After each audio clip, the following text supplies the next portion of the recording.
Hello दोस्तों, स्वागत है आपका विजन आईएएस की इस टेस्ट सीरीज में। टेस्ट नंबर 2 का ये पहला क्वेश्चन है। तो चलिए क्वेश्चन को सॉल्व करते हैं। लिखा है, भारत के उच्चतम न्यायालय के संदर्भ में निम्नलिखित कथनों पर विचार कीजिए। पहला स्टेटमेंट दिया है, भारत के उच्चतम न्यायालय का उद्घाटन संविधान के लागू होने के साथ ही हुआ था। तो ये स्टेटमेंट गलत है, क्योंकि न्यायालय की जो एकल व्यवस्था थी इसको भारत सरकार अधिनियम 1935 से ही स्टार्ट कर दिया गया था। तो ये स्टेटमेंट आपका गलत हो जाएगा। दूसरा देखिए, दूसरा लिखा है, स्वतंत्रता के बाद उच्चतम न्यायालय ने अपील के सर्वोच्च न्यायालय के रूप में ब्रिटिश प्रिवी काउंसिल का स्थान लिया। हाँ, तो ये विकल्प बिल्कुल सही है, इसी का स्थान लिया था। तो आपका विकल्प नंबर बी सही हो जाएगा। अब क्वेश्चन नेक्स्ट देखते हैं। हाँ, तो हम क्वेश्चन नंबर 4 देखते हैं। इसमें लिखा हुआ है, राज्य परिषद मंत्री परिषद के संदर्भ में निम्नलिखित कथनों पर विचार कीजिए। पहला स्टेटमेंट दिया है, संविधान राज्य मंत्री परिषद के मंत्रियों की अधिकतम संख्या निर्दिष्ट नहीं करता है।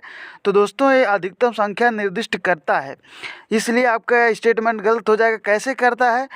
तो 91वां संविधान संशोधन हुआ था 2003 में। उसके तहत अनुच्छेद 164 में एक नया अनुच्छेद जोड़ा गया, जिसे अनुच्छेद 164 ए कहा गया।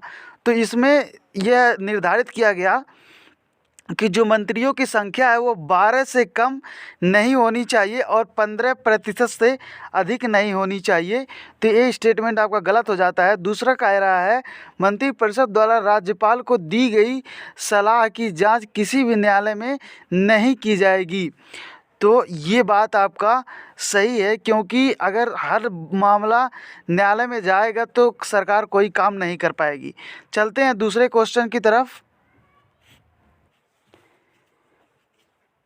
तो दूसरा क्वेश्चन है, भारत के राष्ट्रपति द्वारा संसद में निभाई जाने वाली भूमिका के संदर्भ में निम्नलिखित कथनों पर विचार कीजिए। पहला स्टेटमेंट दिया है, वह साहित्य, विज्ञान, कला और समाज में विशेष ज्ञान रखने वाले 2 व्यक्तियों को लोकसभा में नाम निर्दिष्ट करता है। तो लोकसभा में नहीं करता है, ये राज्यसभा की बात है जो 12 करता है। लोकसभा में एल्गो इंडियन को करता था, जिसे सरकार ने निरस्त कर दिया था। तो ये स्टेटमेंट आपका गलत हो जाएगा। दूसरे स्टेटमेंट में देखिए क्या पूछ रहा है कि वह संसद के समक्ष नियंत्रक व महालेखा परीक्षक की रिपोर्ट रखता है। संसद के समक्ष रखता है रिपोर्ट, ये बिल्कुल आपका सही है। रिपोर्ट राष्ट्रपति ही रखता है संसद के सामने। अब हम लोग नेक्स्ट क्वेश्चन देखेंगे। हमारा 5वां क्वेश्चन है, निम्नलिखित में से कौन से देश विक्टोरिया झील की सीमा को स्पर्श करते हैं? तो ये पूरी तरह से फैक्चुअल क्वेश्चन है आपका। तंजानिया ये भी करता है, और आपका युगांडा भी करता है, आपका एक केन्या जो है ये करता है। रवांडा नहीं करता है। तो रवांडा को अगर आप हटा देंगे तो रवांडा आप तीसरा जहाँ जाए वहाँ अगर आप हटा देते हैं तो आपका विकल्प नंबर सी सही हो जाएगा। चलिए नेक्स्ट क्वेश्चन की तरफ, इसको आप पढ़ लीजिएगा, ये केवल फैक्चुअल क्वेश्चन है। हमारा क्वेश्चन नंबर 3 है कि अंतर्राष्ट्रीय स्वास्थ्य विनिमय 2005 के संदर्भ में निम्नलिखित कथनों पर विचार कीजिए। पहला स्टेटमेंट दिया है, यह दुनिया भर में संभावित सार्वजनिक स्वास्थ्य आपात स्थितियों का पता लगाने और उन्हें रिपोर्ट करने की क्षमता निर्मित करने हेतु एक समझौता है। सही है, बिल्कुल। दूसरा दिया यह है, WHO के सभी सदस्य देशों पर कानूनी रूप से बाध्यकारी है। यह गिने चुने कुछ संधियों में से है कि जो बाध्यकारी है, तो आप इस पर सी आराम से लगा सकते हैं। आपका आंसर सी हो जाएगा। ठीक है, अब हम बढ़ते हैं नेक्स्ट क्वेश्चन की तरफ। क्वेश्चन नंबर 6 देखते हैं। इसमें लिखा है, भारतीय संविधान के संदर्भ में निम्नलिखित में से किनमें भारत में स्थानीय स्वशासन से संबंधित प्रावधान हैं? तो देखिए इसमें आपका हो जाएगा, ये देखिए भाग 9 में है, ठीक है, भाग 4 में है और भाग 5 में है।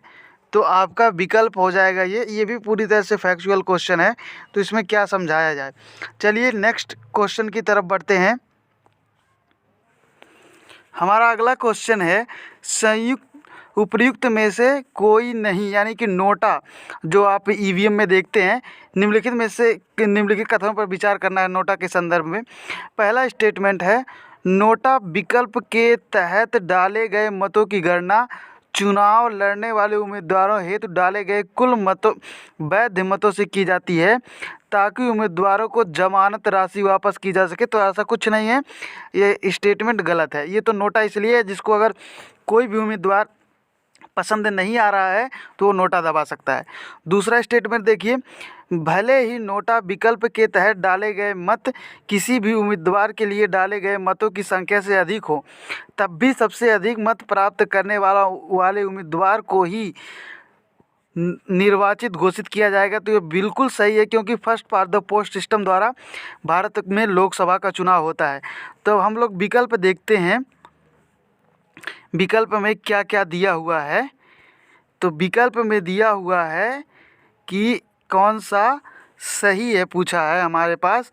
तो कौन सा सही अगर पूछा है तो सही है, तो दूसरा आपका सही हो जाएगा, क्योंकि पहला तो गलत ही है। ठीक है, तो हम लोग दूसरे पर विकल्प पे लगा देंगे, ये हम लोग का सही है। अब हम लोग नेक्स्ट क्वेश्चन पर आते हैं। नेक्स्ट क्वेश्चन है हमारा 9वां नंबर का क्वेश्चन देखते हैं। इसमें लिखा है कि राज्य विधानसभा के अध्यक्ष के संदर्भ में निम्नलिखित कथनों में से कौन सा कथन सही है। ये ध्यान से देखिएगा, सही पूछा है। इसमें पूछा है, निर्वाचित होने के बाद अध्यक्ष अपनी पार्टी की सदस्यता से त्यागपत्र दे देता है। कोई ज़रूरी नहीं है कि त्यागपत्र दे भी सकता है उसका मन, नहीं तो नहीं देता है, वैसे तो देता नहीं है। तो ये आपका स्टेटमेंट गलत हो जाएगा। इसमें देखिए दूसरे में दिया है, उसे विधानसभा के सभी तत्कालीन कार्यों के बहुमत से पारित प्रस्ताव द्वारा हटाया जा सकता है। तो हटाया जा सकता है। और इसको देखिए दिया है, वह उपाध्यक्ष को लिखित त्यागपत्र सौंप कर अपना पद त्याग सकता है। तो ये भी स्टेटमेंट सही है। तो आइए देखते हैं विकल्प में क्या क्या दिया हुआ है। तो विकल्प में दिया है कि ये देखिए आपका दूसरा और तीसरा स्टेटमेंट सही हो जाएगा, बी वाला, और बाकी गलत हो जाएगा, क्योंकि उसको बहुमत द्वारा तो हटा ही सकते हैं, साथ ही वह त्यागपत्र देकर भी हट सकता है। नेक्स्ट क्वेश्चन की तरफ बढ़ते हैं। नेक्स्ट क्वेश्चन है हम लोगों का कि संविधान में निम्नलिखित में से किन्हें संसद के सदस्य के रूप में निर्वाचित होने के लिए स्पष्ट रूप से अयोग्यता के आधार के रूप में वर्णित किया गया है। पहला स्टेटमेंट दिया है कि वह संघ या राज्य सरकार के अधीन कोई लाभ का पद धारण करता है, कोई लाभ का पद धारण करता है अगर, तो दूसरा वह अनुमोचित दिवालिया है। ठीक है, और तीसरा क्या दिया है, उसे अस्पृश्यता, दहेज और सती प्रथा जैसे सामाजिक अपराधों का प्रचार करने और उनमें संलिप्तता के लिए दंडित किया गया है। तो ऐसा कुछ नहीं है, ये वाला विकल्प नहीं है, लेकिन ये दोनों विकल्प हैं। तो आपका आंसर हो जाएगा बी। ठीक है, अब हम नेक्स्ट क्वेश्चन देखते हैं, क्वेश्चन नंबर 10। क्वेश्चन नंबर 10 में दिया है, निम्नलिखित में से कौन से राज्य विधानमंडल के विशेषाधिकारों का लाभ प्राप्त कर सकते हैं। ठीक है, तो देखिए राज्यपाल राज्य विधानमंडल के विशेषाधिकारों का नहीं कर सकता राज्यपाल। ठीक है, राज्य के महाधिवक्ता और राज्य मंत्री ये दोनों कर सकते हैं। तो आपका आंसर हो जाएगा ये वाला, सी वाला आंसर आपका करेक्ट हो जाएगा, क्योंकि राज्यपाल भले ही विधानमंडल का भाग होता है, लेकिन वह उसके प्रिविलेज का अधिकारी नहीं होता है। आगे बढ़ते हैं नेक्स्ट क्वेश्चन की ओर। हाँ, तो 11वां क्वेश्चन है कि भारत के उच्चतम न्यायालय के अधिकार क्षेत्र के संदर्भ में निम्नलिखित कथनों पर विचार कीजिए। पहला स्टेटमेंट है, उच्चतम न्यायालय के पास किसी भी गैर सैन्य भारतीय न्यायालय या न्यायाधिकरण के फैसले या आदेश के विरुद्ध अपील करने के लिए विशेष अनुमति देने का विवेकाधिकार है। सही है। दूसरा दिया है, उच्चतम न्यायालय किसी विधिक प्रश्न या राष्ट्रपति द्वारा निर्दिष्ट सार्वजनिक महत्व के मामले पर अपनी राय देने से इनकार कर सकता है। ये भी सही है, क्योंकि जब अगर कुछ ऐसा जो क्रिमिनल चीज़ है उसके लिए वो देने के लिए बाध्यकारी होगा। अगर पूर्ववर्ती कुछ मुद्दों पर अगर राष्ट्रपति रिपोर्ट मांग रहा है उसके लिए जिम्मेदार होगा, लेकिन यहाँ पे जो दिया सार्वजनिक महत्व के लिए वह जिम्मेदार नहीं है, उसको इनकार भी कर सकता है। देखिए तीसरा, उच्चतम न्यायालय अपने पूर्व के निर्णय पर अडिग रहने के लिए बाध्य नहीं है और न्यायालय या सामुदायिक निर्णय के लिए वह इसे भिन्न निर्णय भी ले सकता है। जैसे कि आप देखिए 370 हटा, राम मंदिर का मुद्दा, ये सब जो पुराना था पहले हो सकता हो सुप्रीम कोर्ट का स्टैंड दूसरा हुआ हो, लेकिन जब सरकार द्वारा इसे चेंज किया गया तो सुप्रीम कोर्ट अपना स्टैंड बदल सकता है। इसलिए तीनों ही विकल्प हमारे सही हो जाते हैं। और अब हम इसका विकल्प देखेंगे कौन सा विकल्प सही होगा, तो विकल्प नंबर हम लोगों का डी सही हो जाएगा। ठीक है, डी विकल्प सही हो जाएगा। अब हम नेक्स्ट क्वेश्चन देखते हैं, क्वेश्चन नंबर 13 देख लेते हैं। क्वेश्चन नंबर 13 में लिखा गया है, निम्नलिखित कथनों पर विचार करने के लिए कह रहा है और यह भी कह रहा है कि निम्नलिखित कथनों पर विचार कीजिए और कुछ कथन दिए हुए हैं। हाँ, तो दिया है संपूर्ण भारत में अधीनस्थ न्यायपालिका की संगठनात्मक संरचना, नामकरण और क्षेत्राधिकार एक समान है। ठीक है। दूसरा दिया है मुंसिफ न्यायालयों के क्षेत्राधिकार का निर्धारण उच्च न्यायालय द्वारा किया जाता है, तो ये सही है। लेकिन यहाँ देखिए संपूर्ण भारत के अधीनस्थ न्यायालय की संगठनात्मक रचना एक समान है, क्षेत्राधिकार एक समान है, ये ऐसा तो नहीं हो सकता। कुछ जहाँ आदिवासी हैं वहाँ के लिए थोड़ा सा रूल चेंज है और जहाँ वैसे लोग रहते हैं वहाँ के रूल थोड़ा चेंज है, तो इसलिए आप अपना आंसर बी पे टिक लगा सकते हैं। नेक्स्ट क्वेश्चन की तरफ बढ़ते हैं। अब क्वेश्चन नंबर 14 देखते हैं। इसमें लिखा है, निम्नलिखित राज्यों में कौन से पंचायत अधिनियम के प्रावधानों के अंतर्गत आते हैं। पंचायत मतलब अनुसूचित क्षेत्रों तक विस्तार जिनका है, ऐसी पंचायतों की बात कर रहा है। तो इसका आपका विकल्प हो जाएगा, देखिए जहाँ जहाँ पर अनुसूचित जातियाँ ज़्यादा होंगी, देखिए आंध्र प्रदेश हो गया आपका, साथ ही साथ आंध्र प्रदेश हो गया, आंध्र प्रदेश के बाद आपका महाराष्ट्र हो गया, महाराष्ट्र के बाद आंध्र प्रदेश हो गया। ये सब अनुसूचित जातियों वाला क्षेत्र है, यहाँ पे काफ़ी सारी अनुसूचित जातियाँ पाई जाती हैं, तो ये इनके लिए है। तो आपका विकल्प नंबर सी हो जाएगा, इसको रट लीजिएगा, ये फैक्ट है। आगे बढ़ते हैं। ये देखिए क्वेश्चन है 12, फर्स्ट मूवर्स कोएलिशन के संदर्भ में निम्नलिखित कथनों पर विचार कीजिए। पहला स्टेटमेंट है, यह 7 औद्योगिक क्षेत्रों की डीकार्बनाइजेशन करने की वैश्विक पहल है। ठीक है। दूसरा, हाल ही में भारत में वर्ल्ड इकोनॉमिक फोरम की फर्स्ट मूवर्स कोएलिशन की लीडरशिप मीटिंग में भाग लिया। बिल्कुल सही है। तो आपका इसका आंसर जो है, आंसर हो जाएगा सी। ठीक है, ये करंट अफेयर का क्वेश्चन है, तो आप इसको देखिएगा, ध्यान से देखिएगा और आपको मिल जाएगा। हाँ, तो हमारा क्वेश्चन नंबर 15 देखिए, निम्नलिखित में से किन्हें राष्ट्रपति द्वारा मंत्रिपरिषद के परामर्श पर नियुक्त किया जाता है।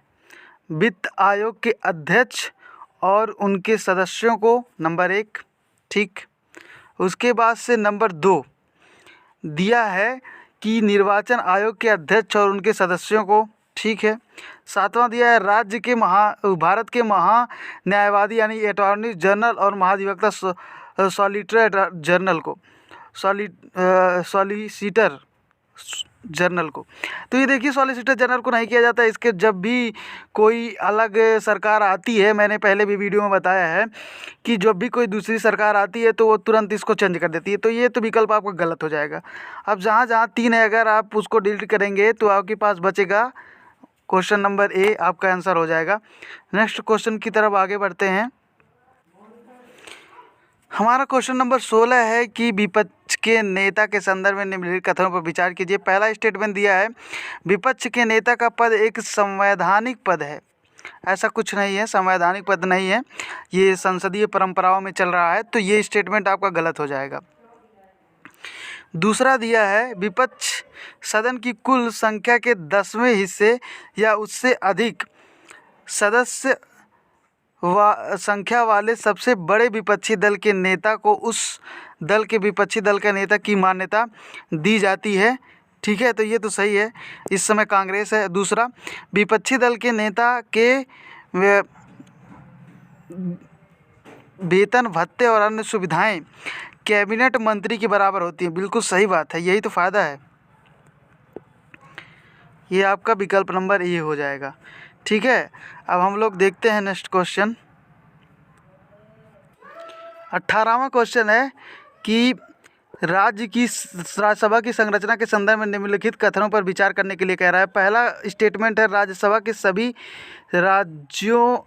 में सभी राज्यों को समान प्रतिनिधित्व प्रदान किया गया है। ये क्या लगता है आपको, ये स्टेटमेंट सही है? तो इसमें पूछा है पहले नंबर कौन सा सही नहीं है, ये भी ध्यान में रखिएगा, नहीं तो गलत हो जाएगा। तो ये स्टेटमेंट गलत है ना। राज्यसभा में सभी राज्यों को समान प्रतिनिधित्व है, नहीं है समान प्रतिनिधित्व। स्टेटमेंट गलत है, तो यहाँ पे पूछा है कौन सा गलत है, तो गलत यानी कि इस हिसाब से स्टेटमेंट सही हो जाएगा। दूसरा पूछा है संविधान की चौथी अनुसूची राज्यसभा में राज्यों और संघ राज्य के सीटों के आवंटन से संबंधित है, तो ये स्टेटमेंट आपका सही है। चौथी अनुसूची इसी से संबंधित है, तो अब हमें नहीं चुनना था, इसीलिए हमारा विकल्प ए सही होगा, अन्यथा हमारा विकल्प 2 सही होता। आगे बढ़ते हैं। क्वेश्चन नंबर 17 दिया है, उच्चतम न्यायालय के वरिष्ठ अधिवक्ताओं के संदर्भ में निम्नलिखित कथनों पर विचार कीजिए। पहला स्टेटमेंट है, इन्हें भारत के उच्चतम न्यायालय या किसी उच्च न्यायालय द्वारा वरिष्ठ अधिवक्ता के रूप में मान्यता दी गई है। ठीक है। दूसरा स्टेटमेंट दिया है, ये एडवोकेट ऑन रिकॉर्ड के बिना उच्चतम न्यायालय में प्रस्तुत नहीं हो सकते। तीसरा दिया है कि केवल वरिष्ठ अधिवक्ता ही उच्चतम न्यायालय के समक्ष कोई मामला या दस्तावेज दायर करने के हकदार होते हैं। ये स्टेटमेंट आपका गलत है, पूरी तरह से गलत है, तो इसको आप गलत कर सकते हैं। बाकी दोनों स्टेटमेंट सही हैं, इसलिए हमारा जो स्टेटमेंट देखते हैं क्या क्या दिया है विकल्प में, तो इसलिए हमारा विकल्प ए सही हो जाएगा, क्योंकि ये तीसरा वाला स्टेटमेंट हमारा गलत है, तो इसलिए विकल्प ए सही हो जाएगा। बाकी दोनों हमारे सही हैं। ठीक है, अब हम नेक्स्ट की तरफ बढ़ते हैं, इस क्वेश्चन को देखते हैं। क्वेश्चन नंबर 19, इसमें 19 में लिखा है, निम्नलिखित में से कौन से व्यक्ति किसी राज्य की विधान परिषद के सदस्यों के निर्वाचन में भाग ले सकते हैं। ठीक है, तो इसमें देखिए, पहला राज्य की नगर पालिकाओं के सदस्य, ये भी ले सकते हैं भाग। दूसरा, राज्य में रह रहे 3 वर्ष से स्नातक, हाँ ठीक है, जो स्नातक 3 वर्ष कर लेते हैं उनको भी वोट देने का अधिकार हो जाता है। तीसरा दिया है, राज्य में 3 वर्षों से अध्यापन कर रहे शिक्षक, ठीक है, जो माध्यमिक विद्यालय से कम में न हों, ठीक है, इनके लिए। चौथा है राज्य विधानसभा के सदस्य। तो ये चारों ही विकल्प सही हैं। तो आइए देखते हैं हम लोग का स्टेटमेंट में जो दिया है वो क्या कौन सा होगा। तो इस हिसाब से तो हमको लग रहा है कि सी वाला सही होगा, सबको सी ही सही होगा, क्योंकि जो चारों स्टेटमेंट हैं हमारे सही हैं। चलते हैं नेक्स्ट क्वेश्चन पर। क्वेश्चन नंबर 20 में लिखा है, महानगर योजना समिति के संदर्भ में निम्नलिखित कथनों पर विचार कीजिए। पहला स्टेटमेंट है इसका कि राज्य विधायिका महानगर योजना समितियों की संरचना के लिए प्रावधान कर सकती है, बिल्कुल सही स्टेटमेंट है। दूसरा दिया है, इसके 3/4 नहीं है, इसमें 2/4 है, तो जो गलत इसमें 3/4 लिख दिया है, तो इसमें ये गलत हो जाएगा। ये 3/4 गलत है, यहाँ पे होना चाहिए 2/3। 2/3 की बात की गई है, नहीं कि 3/4 की, तो ये स्टेटमेंट आपका होगा गलत। पढ़ लेते हैं इसके, अब यहाँ पे 2/3 करिएगा। इसके 2/3 सदस्य महानगर में नगर पालिका के निर्वाचन सदस्यों एवं पंचायतों के अध्यक्ष के बीच से चुने जाते हैं। ठीक है, 2/3 है, 3/4 नहीं है, तो ये स्टेटमेंट गलत हो जाएगा। इसको देखिए, इसमें लिखा है इन समितियों के अध्यक्ष द्वारा विकास योजना को राज्य सरकार को भेजा जाता है? तो हाँ, ये बात सही है। तो आपका विकल्प हो जाएगा सी, क्योंकि दूसरा गलत है। यहाँ पे लिख दिया था 3/4, लेकिन होना चाहिए 2/3। नेक्स्ट क्वेश्चन देखते हैं। ये क्वेश्चन है, राष्ट्रपति की क्षमादान शक्ति के संदर्भ में निम्नलिखित कथनों पर विचार कीजिए। आर्टिकल 72 की बात कर रहा है। देखिए, परिहार का अर्थ है कि दंड की प्रकृति में परिवर्तन किए बिना उसकी अवधि को कम करना, बिल्कुल सही है। लघुकरण के दंड के स्वरूप को बदलकर कम किया, लघु माने कम करना, आपको पता है, ये भी सही है। तीसरा, विराम में किसी दोषी को मूल रूप से दिए गए दंड को किसी विशेष परिस्थिति में कम किया जा सकता है। विशेष परिस्थिति में कम तो किया ही जा सकता है। तो ये सारे विकल्प आपके सही हैं और आपका विकल्प नंबर डी सही हो जाएगा। आगे बढ़ते हैं।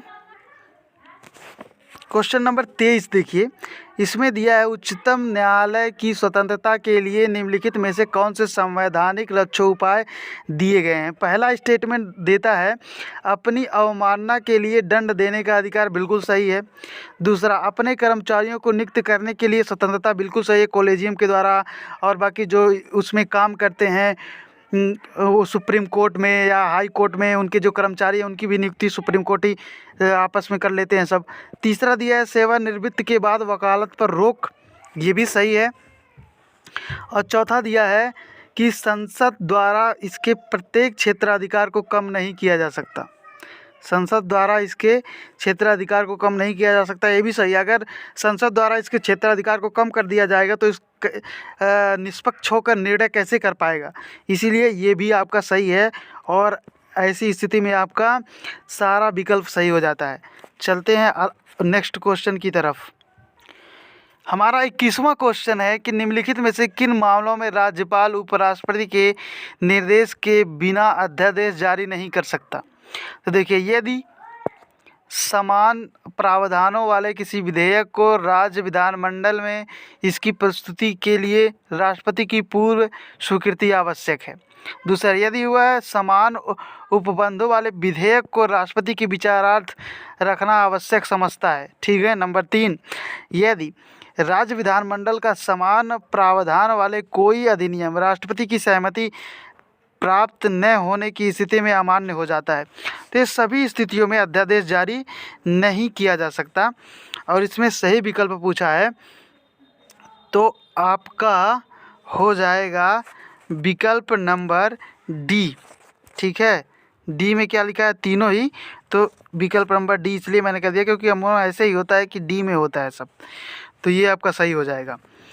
तो नेक्स्ट क्वेश्चन देखें।